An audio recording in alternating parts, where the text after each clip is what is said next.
जादुई चिराग।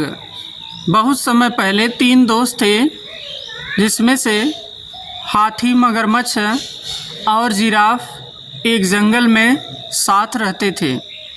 एक दिन उनके सामने एक जिन्न आया। जिन्न ने कहा, आप मुझसे जो करने के लिए कहेंगे मैं वह कर सकता हूँ। तीनों दोस्तों ने अपनी अपनी इच्छा बताई।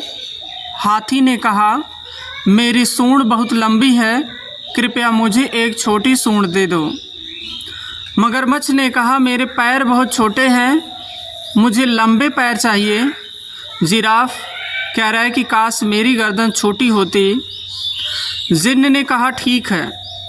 अब हाथी की सूंड छोटी हो गई, मगरमच्छ के पैर लंबे हो गए और जिराफ की जो गर्दन है वह छोटी हो गई।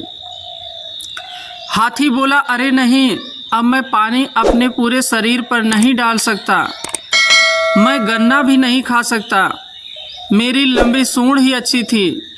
मगरमच्छ ने कहा, अब मैं पानी में छिप नहीं पा रहा हूँ।